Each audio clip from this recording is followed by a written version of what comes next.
नमस्कार, मैं हूं विजयश्री और स्वागत है आपका सियासत नगरी में। बुधवार देर रात लोकसभा में मणिपुर में राष्ट्रपति शासन को मंजूरी देने के लिए एक वैधानिक प्रस्ताव पेश किया गया, जिसे सर्वसम्मति से पारित कर दिया गया।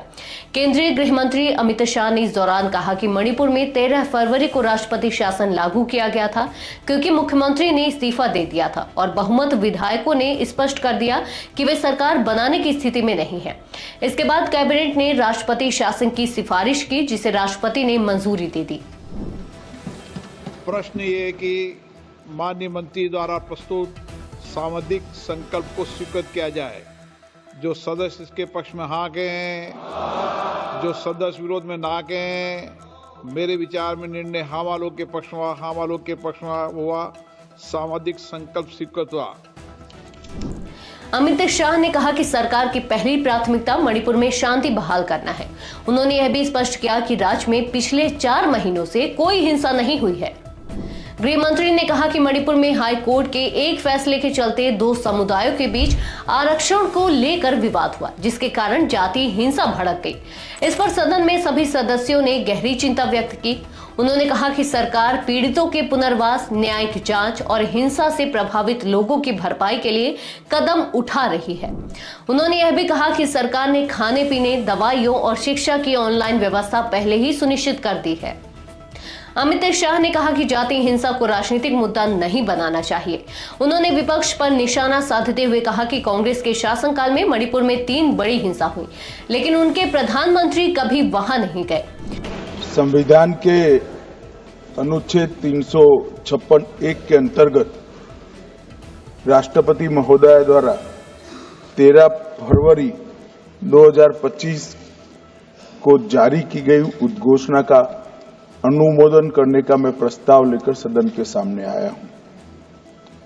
मान्यवर, हम सब जानते हैं कि हाईकोर्ट के एक फैसले के कारण मणिपुर में 2 समुदायों के बीच में आरक्षण संबंधी विवाद के कारण एक जातीय हिंसा का उद्भव हुआ। मान्यवर, ये राइट्स नहीं है ना टेररिज्म है। ये हाईकोर्ट के एक फैसले के इंटरप्रिटेशन के कारण 2 समुदायों के बीच में जातीय हिंसा हुई। सभी सदस्यों ने इस पर काफी चिंता व्यक्त की है मान्यवर, और उन्होंने कहा कि भाई तुरंत शांति हो, पुनर्वास के लिए तुरंत प्रयास किए जाएं, केसों की न्यायिक जांच हो और जो पीड़ित है उनकी पीड़ा कम करना और उनका जो नुकसान हुआ है इसकी भरपाई होनी चाहिए। मान्यवर, दिसंबर, जनवरी, फरवरी और मार्च 4 महीने से वहां पर हिंसा नहीं है, और जहां तक कैंपों का सवाल है, पहले से ही इसके अंदर खाने पीने की व्यवस्थाएं, दवाइयां, मेडिकल सुविधाएं, ये सब सुनिश्चित कर लिया गया है। टेक्निकल एजुकेशन, मेडिकल एजुकेशन की वहां पर ऑनलाइन व्यवस्था हो चुकी है। प्राइमरी एजुकेशन के लिए कैंपों के लिए अंदर ही वहां पर वर्ग लगाए गए हैं, जहां इनकी पढ़ने की सुविधा करने का प्रयास किया गया। शाह ने दावा किया कि बीजेपी सरकार से पहले मणिपुर 212 दिनों तक बंद था, लेकिन हमारे शासन में ऐसा नहीं हुआ।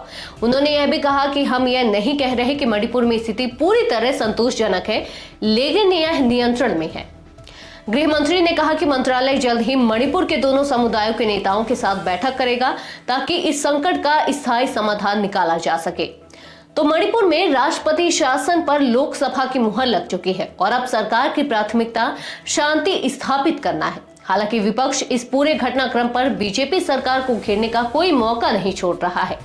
अब देखने वाली बात होगी कि इस मुद्दे पर आगे क्या राजनीतिक मोड़ आता है। देश और राजनीति की हर बड़ी खबर के लिए जुड़े रहें सियासत नगरी के साथ। अगर आप राजनीति के अंदर की सच्चाई जानना चाहते हैं तो हमारे चैनल को सब्सक्राइब करें और वीडियो को लाइक व शेयर करना ना भूलें। धन्यवाद।